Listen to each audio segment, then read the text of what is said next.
이 패러다임의 변화의 가장 중심이 고객입니다. 결국은 고객이 권력의 중심에 서 있는 겁니다. 의약품이나 특수성, 개인정보 이것들을 사실은 약사회에서 해줘야 된다고 저는 생각합니다.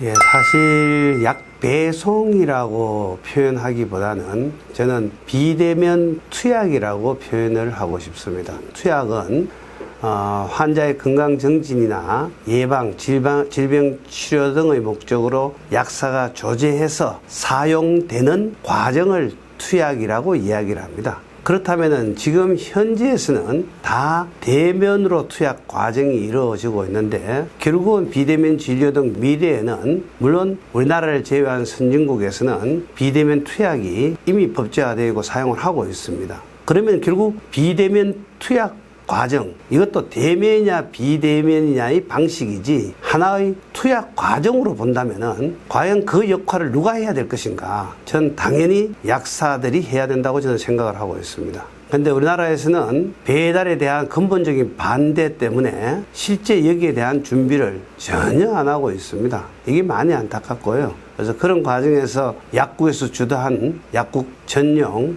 배달 시스템 파미를 사실은 상당히 오랜 기간 동안 준비를 거쳐 개발을 하게 되었습니다.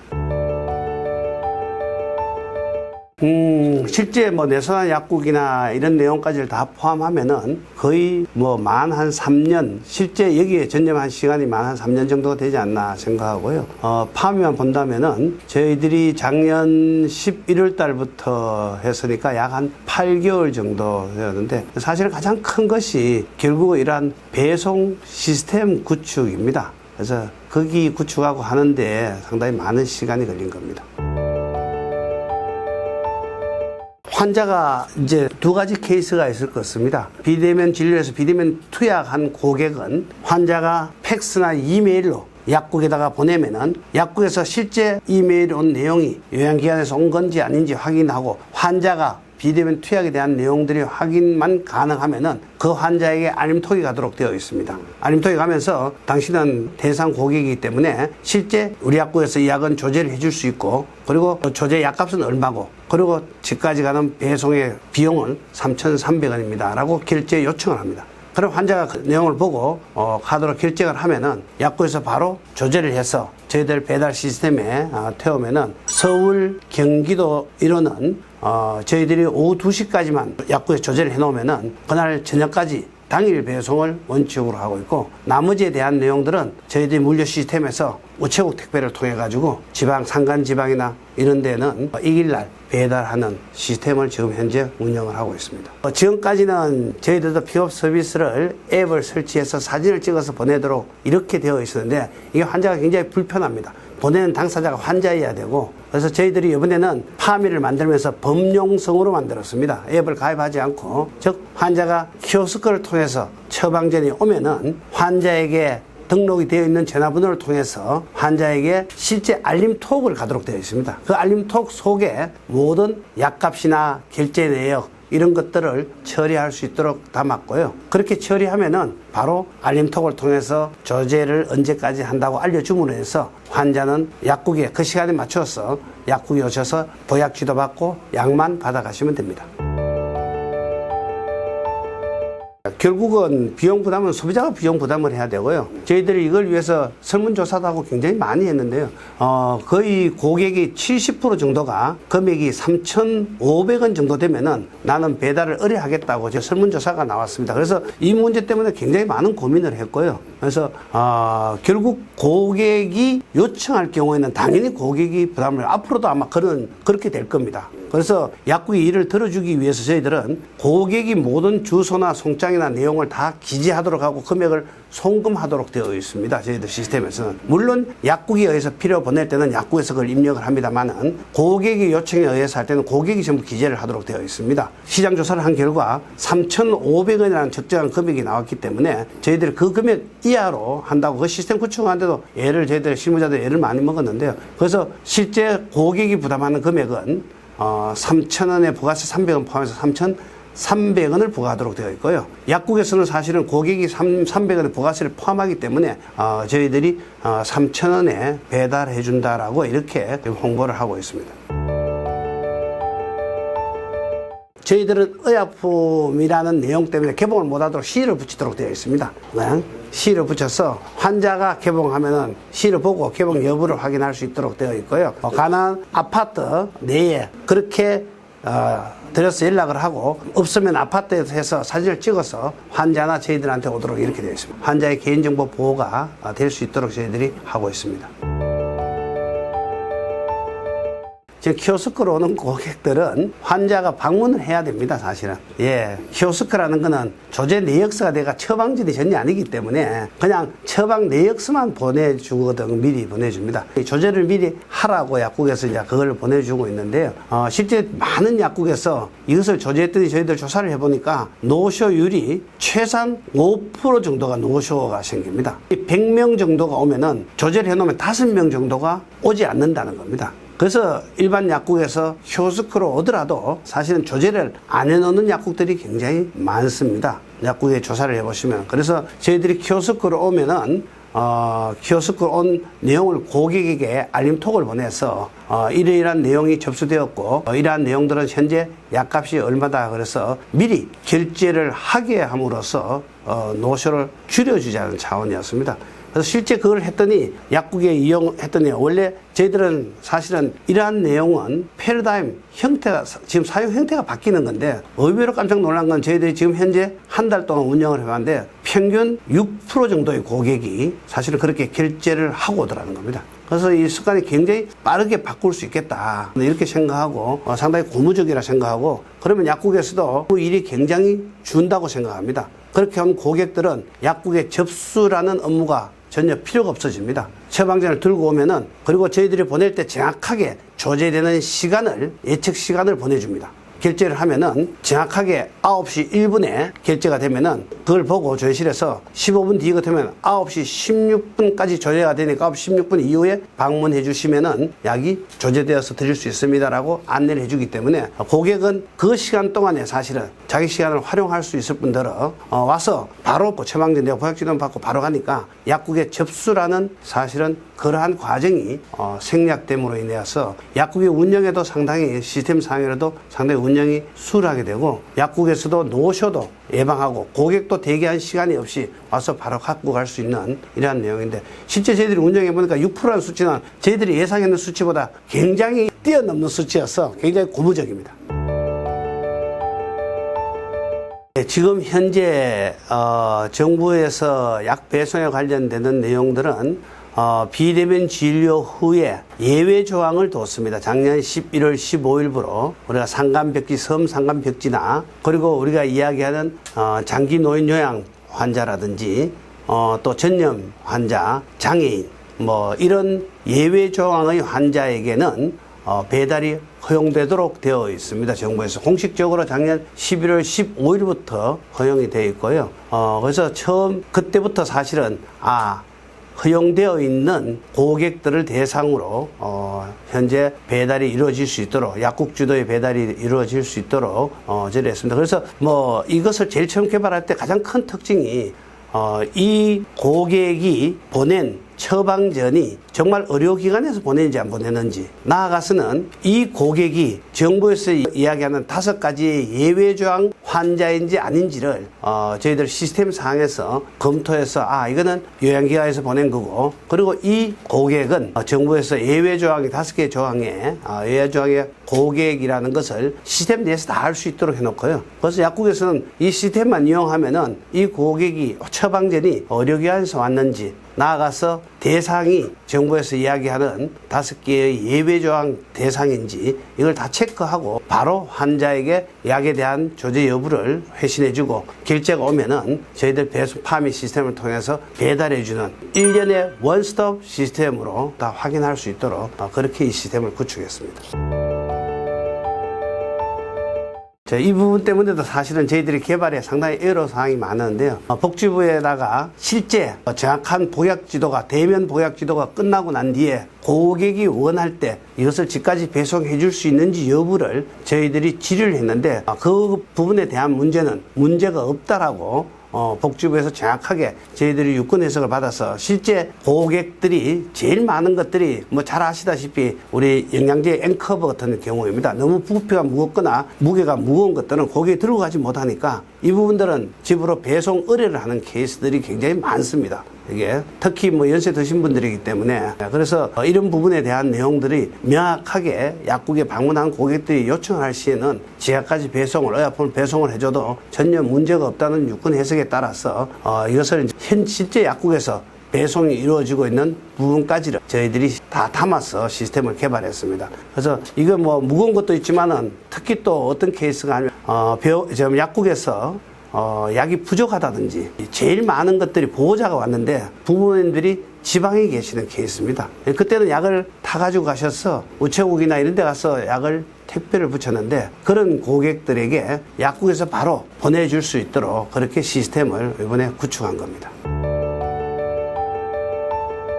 저희들이 직접 물류회사하고 같이 배송을 하고 있고요. 사실 이 배송에서 가장 중요한 거는 지금 택배회사에서 보내고 있는데 택배회사에서 보내고 있는 게 특별한 규정이 없기 때문에 택배회사는 의약품에 대한 배송 때문에 의약품이 아니라는 전제 하에 사실은 지금 택배를 보내고 있습니다. 수요는 있는데도 불구하고 지금 약국에서 고객에게 전달하는 과정에 기준이 전혀 없습니다. 정말 답답한 게 제가 약사 사회에도 계속 이야기한 게 GMP를 만들어서 GS를 통해서 제약회사에서 엄격하게 하드웨어나 소프트웨어로 관리가 되고 있습니다. 이게 전용 차량의 전용 창고에다가 그리고 나아가서는 전문적인 교육을 받은 사람들이 의약품을 약국이나 병원까지 배달하는데 일반 조지된 약들이 고객에게 전달가는 과정에 대해서는 일체 어떠한 규정도 없습니다, 사실은. 그래서 약사 사회에 앞으로 이렇게 가는 내용들을 만드는 이런 과정을 만드는 거는 약사 사회에서 해줘야 되는 거다. 약사회에서 해줘야 되는 거라고 사실은 누차 이야기를 했음에도 불구하고 약사회에서는 배달이라는 언어 자체가 금기어로 되어 있습니다. 이야기만 나오면은 심지어 제보고 배달에 준비를 하라고 약속을 계속 하니까 제보고 매약노라 그럽니다. 이게 이런 참 답답한 실정인데요.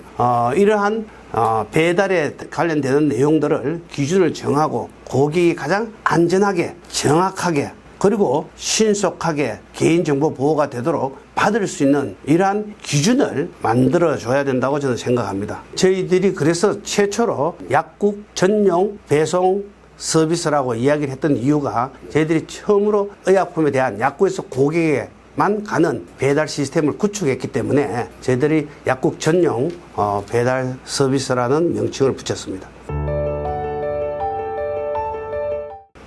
지금 이 부분을 저는 언론에 몇 년째 계속 하고 있지만은 그 이야기를 그냥 공식적으로 저는 묻습니다. 약사회 임원들한테. 과연 지금 반대를 한다고 해서 우리가 비대면 투약이 우리나라에 법적으로 계속 안 되게 할 자신이 있느냐. 그걸 자신 있다고 하는 약사회 임원들은 지금까지 저는 한 명도 본 적이 없습니다. 다만 해당 시기를 늦추겠다고 이렇게 이야기합니다. 그 해당 시기를 늦추면서 반대함으로 인해서 닥터나우라는 회사를 얼마나 키웠습니까? 닥터나우는 비대면 진료로 큰 것이 아니고요. 배달로 인해서야 업체가 큰 겁니다. 이게 지금도 비대면 진료 앱 업체에서 배달에 대한 내용을 허용을 해달라고 하는 가장 큰 이유는 그것 때문에 그만한 업체들이 커왔기 때문에 배달을 허용해달라고 정부에서 강력하게 요구를 하고 국회에 로비를 하고 하는 가장 큰 이유 중에 하나입니다. 실제 약사의 순수한 역할의 하나의 확장이라고 본다면은 이거는 약사들이 준비를 해야 된다고 저는 생각을 합니다. 이것을 그냥 반대만 하고 자꾸 이 이야기를 테이블 위에 끄집내지 못하고 하는 이러한 현재 약사 사회에 대한 내용들은 심각한 나중에 우를 범할 수가 있고요. 나아가서는 11월 15일부터 사실은 앞에서 이야기한 예외 조항에 의해서 이미 비대면 투약이 허용이 되어 있습니다. 이 부분에 대해서는 누구도 언급을 하지 않습니다. 만약에 비대면 투약에 대한 반대를 했으면 그때 반대를 하고 난리가 났어야 될 건데 이미 그렇게 흘러가는 과정이라고 생각하면서 밖으로는 비대면 투약, 배달에 대한 내용을 아예 검교하고 이야기를 끄집어내는 사람들은 약사사회에서 지금 매장을 시키고 있는 이러한 넌센스입니다, 사실은. 그래서 항상 저는 이러한 문제를 테이블 위에 올려서 같이 토론을 하고 같이 안을 만들고 결국은 약사 역할이 확대되고 약사들이 미래에 좀 더 나은 방향으로 갈 수 있도록 토론하고 해야 되는 문화가 구축되어야 된다고 생각합니다. 거기에는 지금 퀵 서비스를 통해서 퀵 서비스나 일반 택배 회사를 통해서 그냥 하고 있습니다. 그것도 의약품 허가를 받은 업체가 아니고요. 예, 뭐 제가 기고에도 했지만은 특히 가장 큰 문제가 동네 약국의 감기약들이니까 개인정보 보호가 전혀 되지 않습니다. 그냥 에다 가지고 직접 전달하는 것도 아니고요. 제가 한번 기고를 했던 내용들을 기억하시는지 모르겠는데 공동현관 앞에다가 약을 던져놓고 갑니다. 내가 그걸 사진을 찍어서 이러한 정말 의약품이라는 국민 생명을 다루는 의약품에 대한 중요성이나 나아가서는 아픈 고객들의 개인정보가 보호가 전혀 되지 않는 형태의 배달이 지금 이루어지고 있기 때문에 이 부분은 저 개인적으로 앞에도 이야기했지만 정말 미래 중요한 약사의 역할이고 이 역할이 사실은 고객하고 약국하고의 서로 커뮤니케이션 되는 네트워크 할 수 있는 그 연락처에 대한 내용들을 약국이 가져야 된다는 것 때문에 제가 말씀을 드리는 겁니다.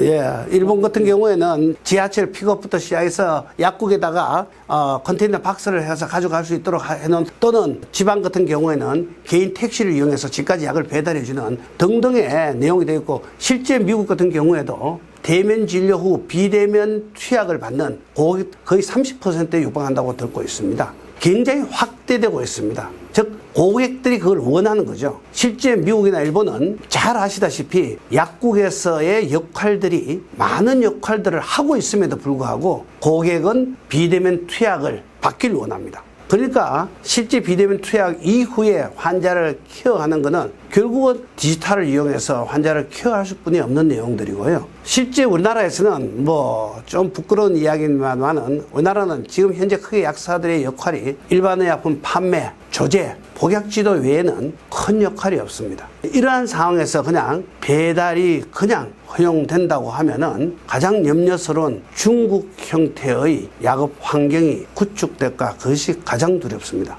중국은 대기업 세 군데가 의약품에 대한 배달 시장을 전부 장악을 했습니다. 알리바마에서 알리바마 알리헬스라는 회사를 만들고요. 징둥이라는 회사에서 징둥닷컴을 만들고, 핑안 그룹, 잘 아시는 보험회사에서 중국에서 가장 큰 그룹입니다. 그래서 핑안 굿닥터를 만들어서 이 세 개 회사에서 실제 의약품 배달에 대한 내용들을 함으로 인해서 3년 동안 제가 알기로는 약 한 7만 개 약국이 중국에는 없어졌습니다. 이 약국의 가장 중요한 역할을 그러한 회사들에서 가져감으로 인해서 약국은 그냥 단순히 조제하는 공간으로만 남다 보니 결국은 약사 역할 축소에 의해서 약국이 없어졌다고 저는 개인적으로 그렇게 생각하고 있습니다.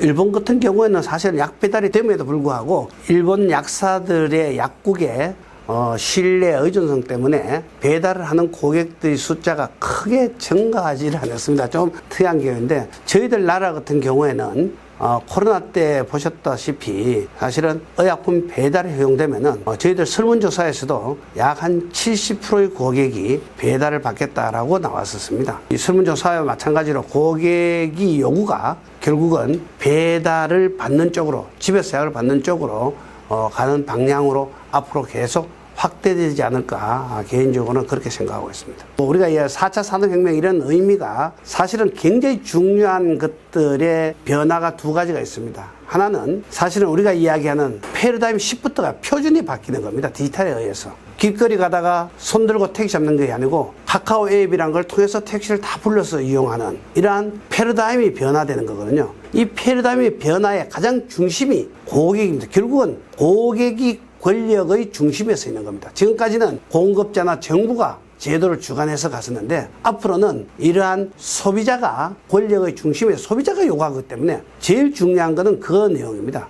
이게 소비자들이 배달에 대한 요구를 뭐 주문하면 새벽에 와 있는데 의약품을 내가 집에서 받지 않아야 될 이유가 전혀 없다고 생각하는 거죠. 지금도 3,300원을 했을 때 저희들이 한 건당 뭐 지금 3,400원을 손해보고 체인 회사하고 같이 지금 구축을 하고 있는 거고요. 뭐 아시겠지만 택배에 대한 원가는 워낙 뻔합니다. 로젠이나 여기에서 지금 일반 약국에 받는 가격이 3,500원에서 4,000원을 받고 있습니다. 그 가격대로 그러면은 이미 가격에 대한 내용들은 근데 저희들은 오후 4시까지, 2시까지 정해서 4시까지만 정하면은 당일 배송을 또 저희들이 구축을 해서 하고 있기 때문에 원가적인 측면으로 봐서는 뭐 실제 이것이 돈이 남거나 돈을 벌 수 있는 사업은 저는 100% 아니라고 생각을 합니다. 약국이나 약사 역할의 확장성을 본다면은 약국에서 배달의 주체가 되어야만이 앞으로 디지털 회사에서 환자들에게 커뮤니케이션뿐만 아니고 모든 서비스를 제공해 줄 수 있는 내용을 첫 단추가 사실은 비대면 투약이라고 저는 보고 있습니다. 그래서 비대면 투약이 되면은 결국은 저희들이 항상 뭐 플랫폼 하는데 플랫폼의 의미도 모르고 플랫폼이라고 이야기를 많이 하는데 플랫폼이라는 것은 결국은 서로 당사자 간의 정보를 교환하면서 가치가 창출되어야 플랫폼이라 그럽니다. 가치가 창출되지 않으면 이건 절대 플랫폼이 될 수 없습니다. 네. 그래서 이러한 비대면 투약에 의해서 처음 디지털화, 온라인화가 된다고 보면은 약국하고 고객하고 연결되어서 굉장히 많은 정보 교환이 이루어지면서 가치를 충분히 창출할 수 있다고 저는 생각을 하고 있고요. 이걸 통해서 결국은 앞에 저희들이 오래전에 개발한 내 손의 약국이라는 내용들을 통해서 고객에게 다양한 정보를 온라인에서 정보를 제공해 줄 수 있습니다. 뭐 복약 수첩에 대한 내용들은 기본적인 내용이고요. 뭐 저희들이 지금 복약 알림이나 다지약물 관리에 대한 내용이라든지 다양한 사실은 환자에 대한 케어에 관련되는 온라인에서 케어를 할 수 있는 다양한 서비스를 개발해서 제공을 해주고 있기 때문에 이러한 서비스가 결국은 고객들에게 선택되어짐으로 인해서 약사들이 좀 더 역할도 확대하고 약사들이 정말 고객들에게는 꼭 필요한 존재구나. 약국이라는 공간이 고객들에게 내한테 꼭 필요한 공간이구나 하는 그런 생각을 들게 하고 싶은 것이 제 개인의 희망이고 지금 이 사업을 하고 있는 이유이기도 합니다.